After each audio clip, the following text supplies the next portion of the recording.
Bismillahirrahmanirrahim. Assalamualaikum warahmatullahi wabarakatuh. Yang terhormat Bapak Imade Sujata, Sarjana Pendidikan, Magister Pendidikan, selaku pendamping Satuan Pendidikan SMP Negeri 6 Kayu Agung. Yang saya hormati Bapak Ibu Wakil Kepala Sekolah dan Kepala Tata Usaha, tak lupa Bapak Ibu, baik guru dan pegawai yang juga saya hormati. Puji syukur kehadiran Allah Subhanahu wa Ta'ala.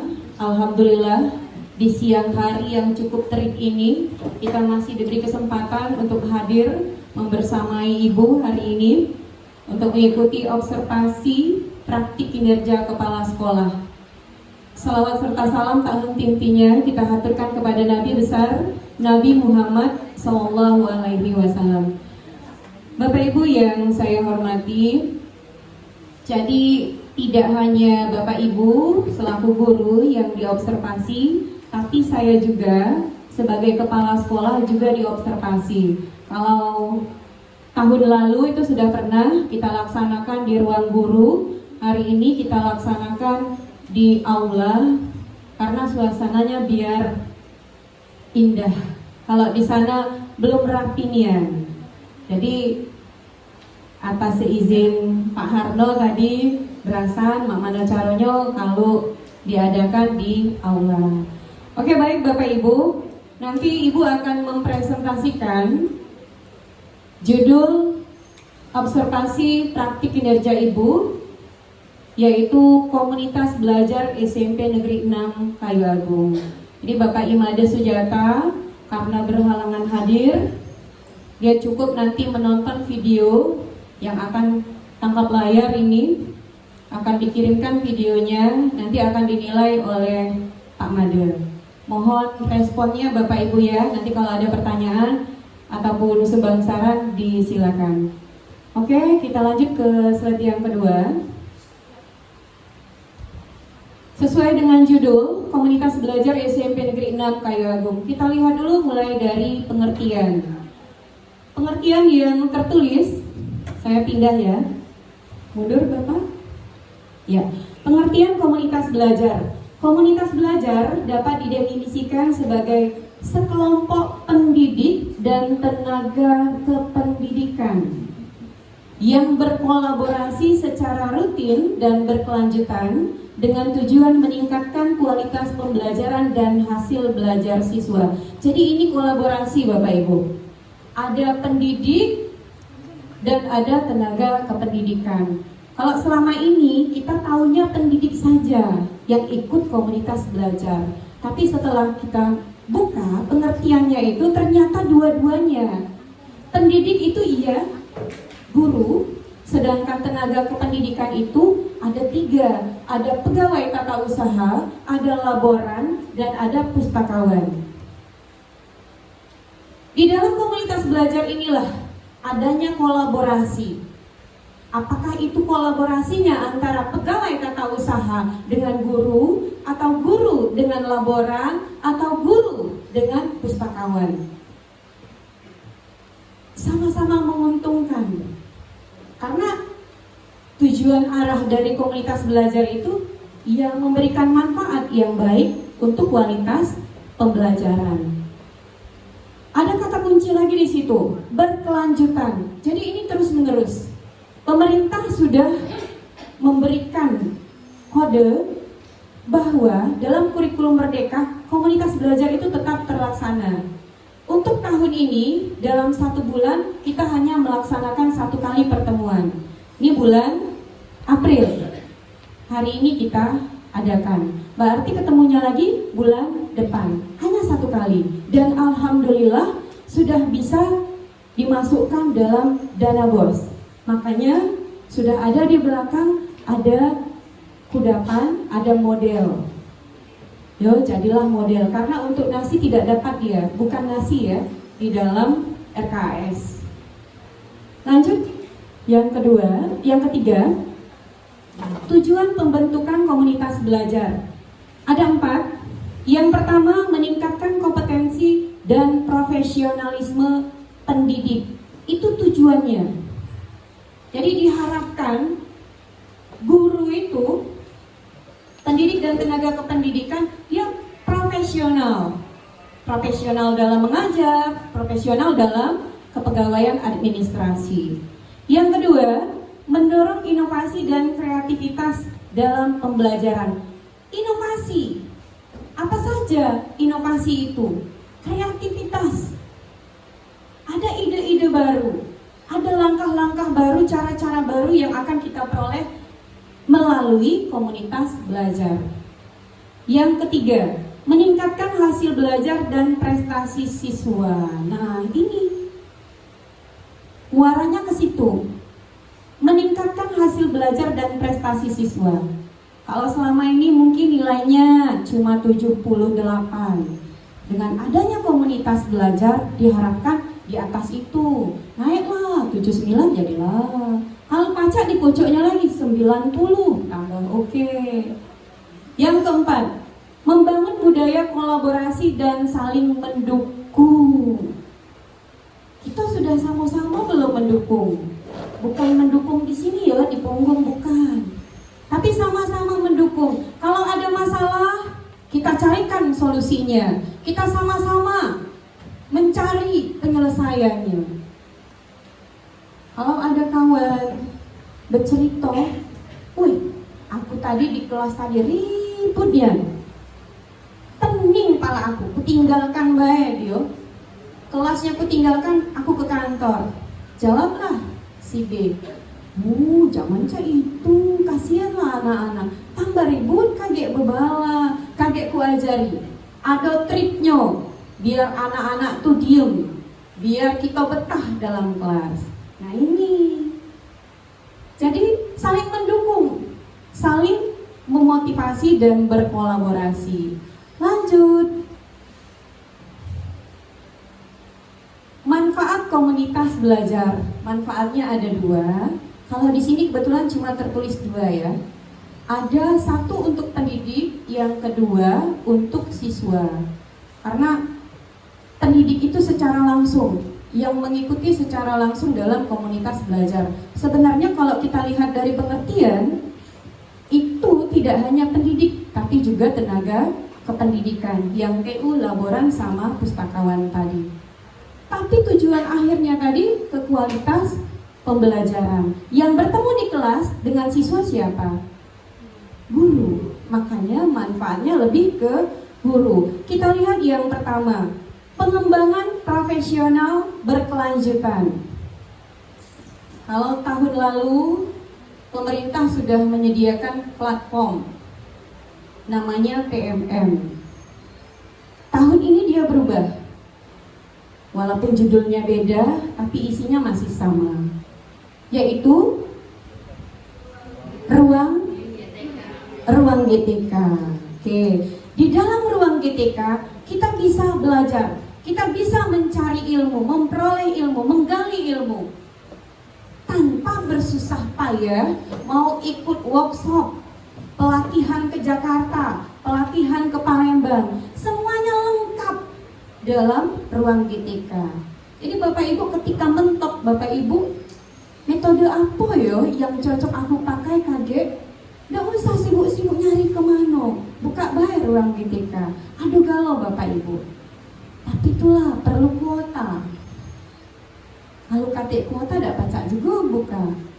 Kecuali kalau ke sekolah baru pacak. Yang kedua, peningkatan motivasi dan semangat mengajar. Nyambung dari tujuan komunitas belajar. Hubungannya, peningkatan motivasi dan semangat mengajar. Kita jadi bergairah, jadi lebih semangat. Selama ini sungkan masuk kelas itu, tapi karena adanya komunitas belajar tadi membawa manfaat ya untuk kita, akhirnya tambah semangat. Selama ini keluarnya ngepasnya begitu bel keluar, ini dah, aku bertanya dalam kelas ini, kurang aku rasanya ngajar dalam kelas ini, ya dan ya. Ya harapannya seperti itu. Yang ketiga, akses ke sumber daya dan ide baru. Ada ide-ide baru yang muncul dengan berkumpul, dengan berkolaborasi sesama kita, akhirnya timbul ide baru. Aku selama ini pakai metode ceramah, tanya jawab, diskusi. Alhamdulillah. Ibu Rika ngomong, ada lagi metode lain. Ini caknya cocok dipakai kaget untuk mata pelajaran ini kaget. Materi ini cocok ini. Apa metodenya? Metodenya bisa jadi study tour. Walaupun sekarang kalau kita pakai di Kabupaten Oki ini belum bisa juga. Study tour ke museum misalnya, untuk mata pelajaran IPS. Atau metode yang lain, problem solving. Yang ada masalah, anak diberi masalah, kemudian mereka diharapkan untuk menyelesaikan masalah tersebut. Yang keempat, dukungan emosional dan profesional. Masih nyambung juga sama yang tadi. Dukungan lagi, emosionalnya cak mano. Dengan kita berkolaborasi, saling unjuk tahu, saling mendukung tadi, tidak malu-malu, tidak menutup diri, tidak saya sendiri, berbaur, bersosialisasi, galak-galak nanyo, galak-galak ngobrol, bukan gibah yo, tapi tentang pelajaran, tentang materi mengajar mak mano yo. Bagus yo aku ngajar cak ini cak mano yo. Ketika ketemu masalah, aduh, satu anak namanya si D di kelas 9 itu luar biasa dia tuh. Tadi sampai ribut dengan guru, melawan nih anak-anak itu. Ini masalah ini, kita geram, kita sakit hati luar biasa. Kita utarakan kepada teman kita, mungkin dia ada solusinya. Kita cari solusinya. Sudah ketemu solusinya, alhamdulillah. Mungkin nanti dipertemukan dengan orang tuanya, dipertemukan dengan guru, dipertemukan dengan sesama siswa yang bermasalah. Kita buat surat perjanjian dan lain sebagainya. Akhirnya kelar dan damai. Yang terakhir, peningkatan keterampilan refleksi dan evaluasi diri. Kita lihat muaranya. Muaranya kemana ini evaluasi diri? Muaranya adalah perbaikan praktik mengajar. Sadar bahwa masih banyak kekurangan ketika mengajar. Ketika diobservasi Ibu Evi, ketika diobservasi Ibu Leni, mungkin Pak Harno, dan lain sebagainya. Cuma sedikit, paling masuk 5 menit foto kan? Tidak banyak. Tapi minimal sudah tergambar. Ibu sudah punya gambaran. Oh, ini guru ini cara mengajarnya seperti ini. Oh, ini bagus, ini dikembangkan lagi. Oh, ini masih kurang. Dan itu kita sadari sendiri. Dengan Bapak Ibu menyadarinya, kalau pacak, ya kalau sadar, perbaikilah. Sama-sama memperbaiki diri. Tidak hanya Bapak Ibu, tapi saya selaku kepala sekolah juga berusaha untuk memperbaiki diri. Selanjutnya, manfaat komunitas belajar bagi siswa. Tidak Pak Harno? Ini manfaat bagi siswa, turunan dari manfaat dari guru. Jadi kalau dari guru, itu kan guru yang memberikan langsung ke siswa. Siswa mendapatkan dampaknya. Dampak dari guru tadi. Yang pertama yaitu peningkatan kualitas pembelajaran. Belajar jadi lebih seru, lebih oke, lebih gembira, lebih bersemangat. Yang kedua, konsistensi dalam pendekatan pembelajaran. Guru tidak hanya menggunakan satu metode pembelajaran, satu pendekatan, tapi berbagai pendekatan. Dia tahu mak mana caranya biar anak ini seneng sama pelajarannya. Tapi dia mungkin juga tahu bagaimana cara biar anak ini seneng sama mata pelajarannya, senang juga sama gurunya. Itu yang hebat dua-duanya. Tapi bisa jadi hanya satu yang disukainya, bisa jadi pelajarannya, bisa jadi gurunya. Alhamdulillah, jadilah. Yang ketiga, pembelajaran yang lebih relevan dan Wow. Karena kita sudah ngerasa asik, ngerasa enak, cara ngajarnya tadi, akhirnya nyambung, relevan dia. Materi yang diinjau, bahan yang dikasih, contoh yang dikasih, nyambung gak lo? Yang keempat, dukungan yang lebih baik untuk kebutuhan individu. Semua anak itu beda. Kebutuhannya beda. Ketika ketemu sama si C di kelas 97, itu beda perlakuannya dengan si Z di kelas 99. Bagaimana cara melihat, cara mengetahui perbedaan perlakuan? Bapak Ibu yang lebih paham. Mak mano keadaan siswa Bapak Ibu, terutama ini yang wali kelas, yang sering bersinggungan dengan anak-anak. Paham mak mano caranya. Ini si X ini luar biasa nih. Dia ini paling gak senang kalau ibu ngajarnya ngoceh. Dia lebih senang kalau ibu ngajarnya sambil keliling-keliling.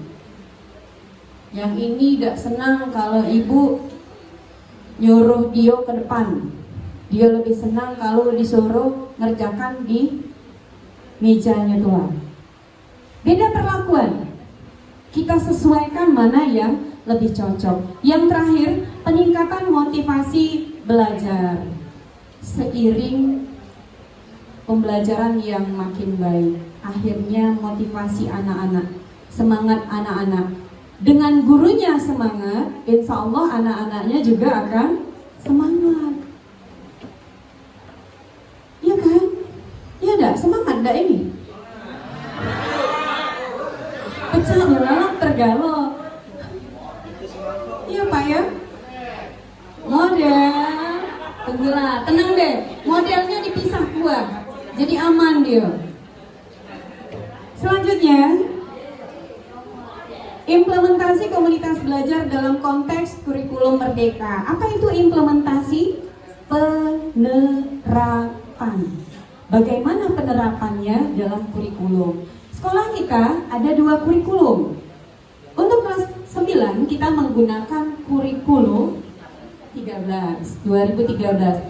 Untuk kelas 7 dan 8 kita menggunakan kurikulum merdeka. Namanya gabungan antara 2 kurikulum itu adalah kurikulum satuan pendidikan. Yang pertama yaitu adaptasi terhadap perubahan kurikulum. Katanya kalau ganti menteri gantilah kurikulum. Tidak juga. Nama mungkin masih sama, tapi isinya mungkin ada penambahan. Itu baik. Cak yang kemarin PMM diubah jadi ruang GTK, tapi isinya masih sama. Artinya kita harus bisa menyesuaikan. Kita yang menyesuaikan, bukan kurikulum yang menyesuaikan. Yang kedua, pengembangan proyek pembelajaran terpadu. Nah, ini proyek terpadu, mata pelajaran terpadu. Sekolah kita memiliki julukan, ada 3 julukan ya, 3 kategori yang diberikan. Yang pertama, rumah sekolah ramah anak. Kemudian gerakan sekolah sehat, sama SSK, apa kepanjangannya? Ya, sekolah siaga kependudukan. Ada 3 kategori yang sudah kita peroleh. Apakah 3 ini bisa dimasukkan, diselipkan dalam mata pelajaran? Bisa dong. Buktinya sudah ada yang melakukan ini. SSK membahas masalah apa? Kependudukan. Kita pikirnya kalau kependudukan hubungannya dengan IPS. Apakah dia bisa masuk bahasa Indonesia, Pan? Cak mana caranya, Pan, masukkan kependudukan ke dalam bahasa Indonesia? Deskripsinya bisa. Buat apa? Bu Erna tadi buat apa? Buat pantun. Bisa. Satu lagi, wacana. Yang paling mudah itu wacana, bahasa Inggris masuk, bahasa Indonesia masuk. Ya. Yang ketiga, penguatan literasi dan numerasi. Kalau literasi lebih ditekankan ke bahasa, sedangkan kalau numerasi lebih ditekankan kepada angka. Keempat, implementasi pembelajaran berbasis teknologi. Nah, ini alhamdulillah ini. Kalau di sekolah kita, setiap kita penilaian, baik itu PAT ataupun PAS, kita sudah menggunakan yang namanya teknologi. Kita pakai, iya, gawai. Kita pakai gawai. Gawai itu handphone ya.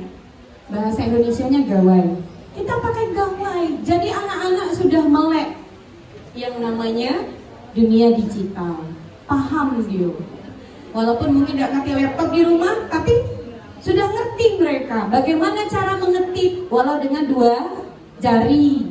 Tahu dia ngetik di gawai tadi. Selanjutnya yang kelima, yang terakhir, evaluasi dan perbaikan berkelanjutan. Tidak sampai di sini baik, masih dia lanjut. Kalau di kita, alhamdulillah kita sudah melaksanakan dari tahun 2024. Kalau dulu setiap minggu, tahun kemarin setiap minggu, 1 minggu sekali kita laksanakan. Tapi tahun ini alhamdulillah masih bisa, hanya saja dikurangi waktunya menjadi 1 bulan 1 kali. Lanjut Pak. Nah, kenal gak sama wong ini? Kenal ya? Nanti insya Allah itu akan turun, ada ganti dengan yang lain insya Allah. Calon-calonnya di sinilah. Alhamdulillah, amin ya. Itu ada logo Humble kita, komunitas belajar. Namanya Berbudi. Kepanjangannya apa? Akronimnya apa? Iya, pinter. Kasih hadiah apa ya? Model ya, model. Kasih hadiah model. Oke. Di sebelah kanan itu adalah para pengurus Humble. Yang di atas itu penanggung jawab. Tidak tahu itu siapa nama ibu itu. Agak-agak burem. Ya, paling cantik ya. Ada cantik lagi bawah. Yang di bagian bawah sebelah kiri yang cowok pakai kacamata itu ketua komunitas belajar SMP Negeri 6 Kayu Agung. Kalau ada yang belum kenal ya.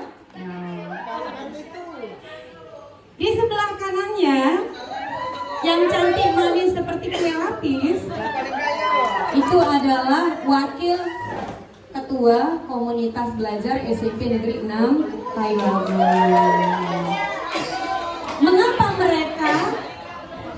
Mengapa mereka yang dipilih sebagai penggerak Humble? Karena kebetulan mereka adalah guru penggerak. Nanti ada lagi lanjutannya. Ada Ibu Lastri, ada satu lagi di depan ini, ada Ibu Basmarinda. Jadi alhamdulillah ya, sekolah kita sudah ada 4 guru penggerak, luar biasa itu. Ya. Lanjut.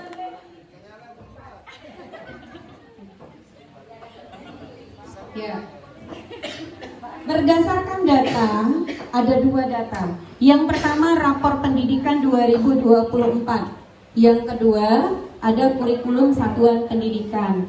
Kalau rapor pendidikan tahun kemarin alhamdulillah tahun 2023 rapor pendidikan kita itu meningkat. Dengan meningkatnya rapor mutu pendidikan kita, alhamdulillah akhirnya kita dapat bantuan. Berapa Ibu Menteri Keuangan? Ibu, sibuk hitung Ibu ini. Bu, Bu, berapa kita dapat dana kemarin? Ya, bos kinerja 35 juta, tepuk tangan. Itu bos kinerja ya. apresiasi karena peningkatan nilai di raport pendidikan. Tahun ini, tahun 2024, raport pendidikan kita ada yang naik, ada yang turun. Tapi kita belum bisa memastikan apakah dapat atau tidak. Karena tidak terlihat kalau dia memang meningkat, semua jenis meningkat, semua golongan meningkat, maka otomatis dia langsung dapat yang bantuan. Tapi kalau kita lihat di sini, Ibu buka sedikit ya, masih ada kan waktunya? Oh, itu jamnya kecepatan. Oh, mohon maaf ya, Pak, izin Pak. Buka dulu sedikit dah apa-apa, sedikit baik. Oke. Ini raport pendidikan kita. Ini ada gambar, mulai dari identifikasi, benahi, refleksi, dan benahi kembali. Kita langsung ke laporan raport. Nah, ini agak kecil tulisannya ya Bapak Ibu ya. Kita lihat mulai dari kemampuan literasi. Nih ada naik. Baik, kategorinya capaian baik. Kemudian kita lihat ke bawah. Kita lihat yang kurang saja ya. Kemampuan 75 ini. Oh, yang ini yang kecil nih. 0, ini apa ya? Jauh di bawah. Proporsi peserta didik dengan kemampuan literasi jauh di bawah kompetensi minimum. Peserta didik belum mampu menemukan dan mengambil informasi eksplisit yang ada dalam ataupun membuat interpretasi sederhana. Ini masalah bagi kita. Bagaimana proses terciptanya raport pendidikan? Itu yang kemarin, yang kita di ruangan itu. Apa yang kita lakukan kemarin? Sulingjar, survei lingkungan belajar. Apa yang Bapak Ibu isi, inilah cerminannya. Kesinilah keluarnya ke raport pendidikan ini. Jadi kalau kita bisa menjawab dengan baik, ini meningkat, bagus dia. Tapi kalau ragu, kurang tepat, akhirnya turun. Sama dengan siswa. Siswa kemarin ada yang namanya AKM, kan ANBK, AKM.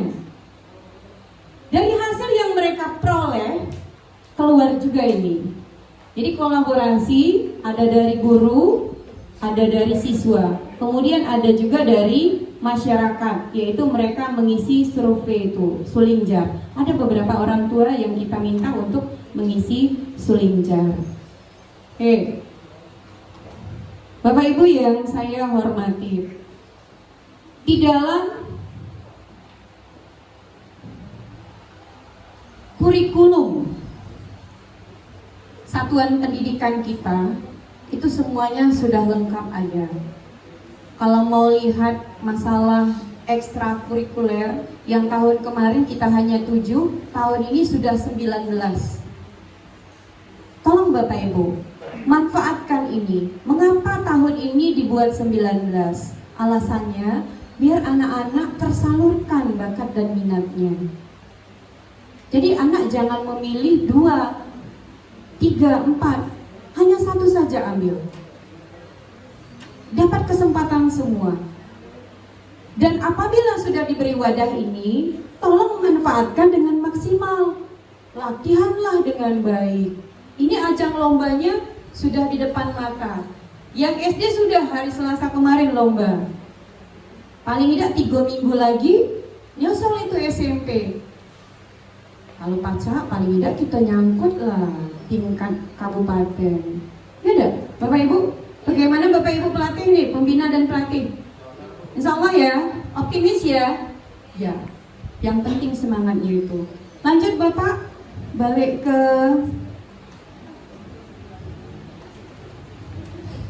ke ini lagi, ke PPT.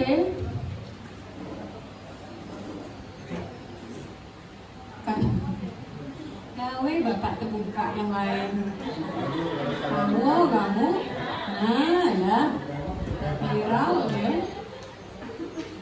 Tuh sama bapak banyak di sini, Pak. Lanjut. Nah, ini dokumentasi waktu kita melaksanakan Kombel. Ada di situ, nah ini seperti ini ya. Ada spanduk komunitas belajar SMP Negeri 6 Kayu Agung, belajar berbudaya dan disiplin. Kemudian ada foto, itu foto Ibu Evi yang cantik manis. Kemudian ini foto para guru. Lanjut Bapak. Mungkin ada yang masih kenal dengan foto-foto ini. Siapa saja itu? Itu lagi belajar ya? Ada ya? Nah, lanjut lagi, terakhir, foto terakhir.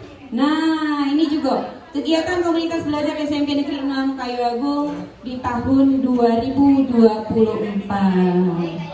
Terakhir Bapak, sekian, terima kasih. Kesuksesan membutuhkan usaha yang keras dan pendidikan yang berkualitas.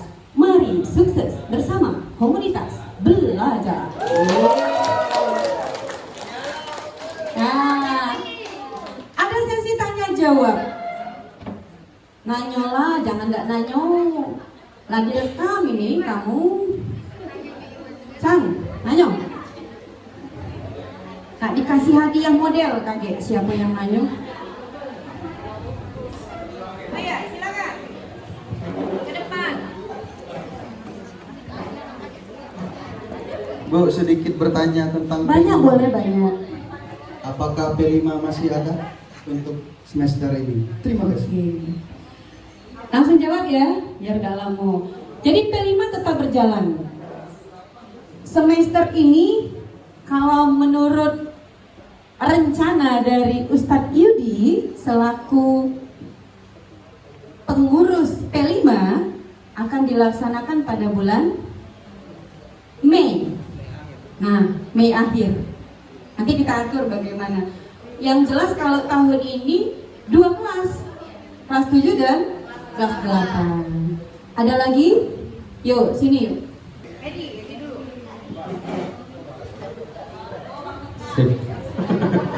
Oke, bismillahirrahmanirrahim. Assalamualaikum warahmatullahi wabarakatuh. Oke, izin bertanya Bapak Ibu, ini singkat sebenarnya perihal literasi Bu yang saya ingin tanyakan. Nah, tadi penjelasan dari Ibu Epi tadi mengenai literasi. Tapi yang saya lihat literasi di sini kurang. Penjelasan Ibu juga mengenai literasi tadi saya belum mendapatkan memang kurang jadi atau segala macam. Pokoknya yang belum saya dapatkan mengenai bagaimana Bu kalau misalnya solusinya ketika literasi yang saya temui itu kurang di sekolah ini. Terima kasih Bu. Terima kasih, pertanyaan yang sangat baik. Model ya, model. Baik Bapak Ibu, sebenarnya ini penyakit lama.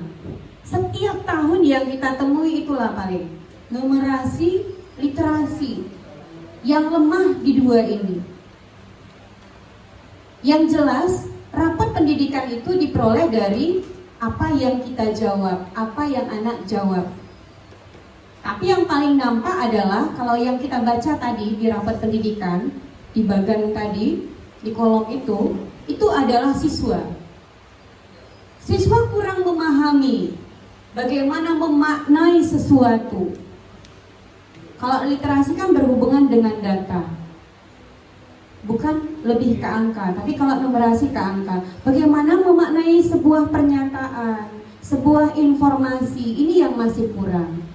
Bagaimana cara menyelesaikannya, bagaimana solusinya biar literasi kita makin baik, sebenarnya sudah kita lakukan, yaitu di kegiatan 0 jam pada hari Rabu di bawah bimbingan pembina-pembina guru bahasa Indonesia. Itu salah satu langkah yang telah kita lakukan. Ada lagi langkah berikutnya. Ada di sini yang perpustakaan mana ya? Ibu Puspa sama mana anggotanya? Pengelola? Bu Ina sama Bu Yuli? Bu Puspa dewe? Yo. Oh, itulah. hadir. Ya, Ibu Puspa ini sudah membuat rencana, membuat rancangan buku-buku apa saja yang diperlukan, dan alhamdulillah itu sudah diakomodir oleh Menteri Keuangan kita. Jadi insya Allah nanti di bulan ini ada datang buku baru sama bulan Juli kalau tidak salah ya. Jadi ada buku-buku baru. Ya. Cukup Pak Edi ya, mungkin itu ya literasinya sudah ada. Habis? Ibu Bas, ditunjuk siko lagi, sudahnya sudah. Terakhir ya.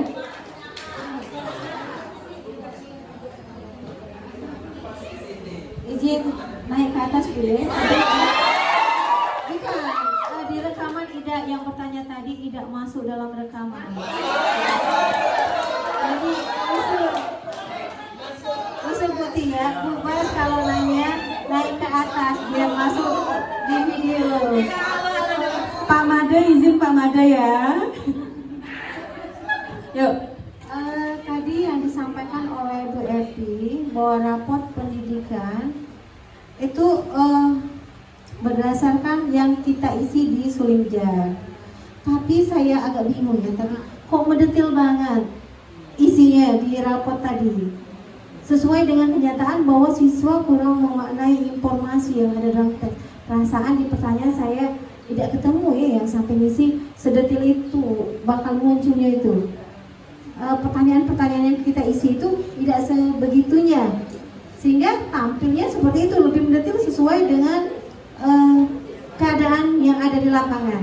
Nah itu yang membuat saya bingung. Mungkin solusi kita ini bagaimana Bu untuk meningkatkan ini, selain mengisi itu, padahal di pertanyaan kita sudah mencoba sebaik mungkin menjawab pertanyaan.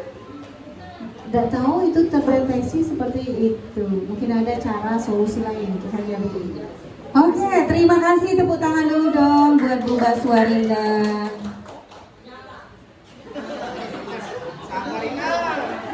Mengapa nilai raport pendidikan itu caknya nyangkutnya, caknya sama dengan kenyataan yang ada?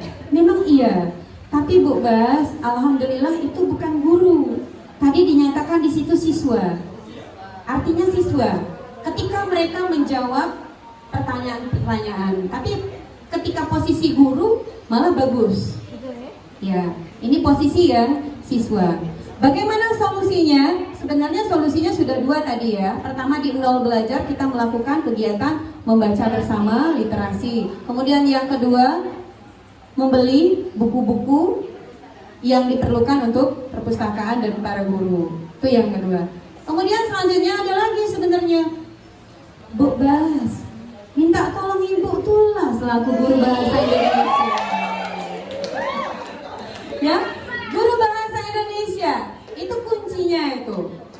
Anak kuncinya siapa? Mata lain.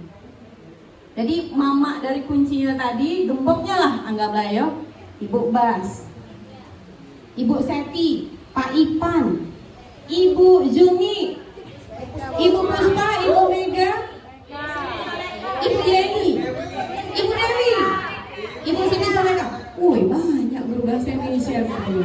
Ya, ayo semangat bergotong royong. Pak mana caranya literasi numerasi kita meningkat. Biar tahun ini dapat lagi dana bantuan 35 juta.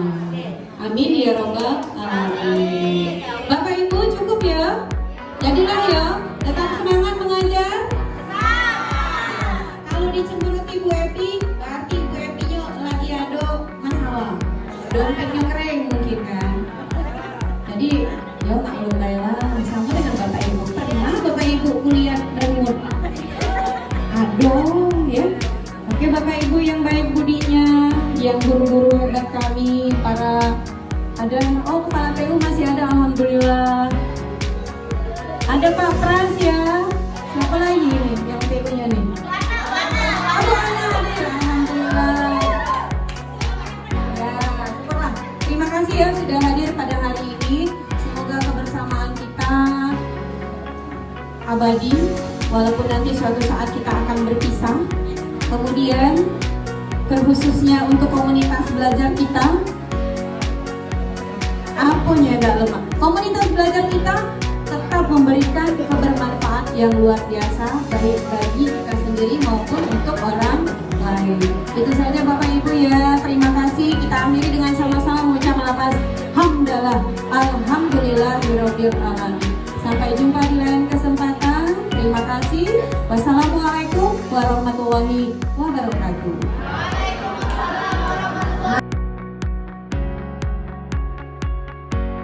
Jangan lupa ya,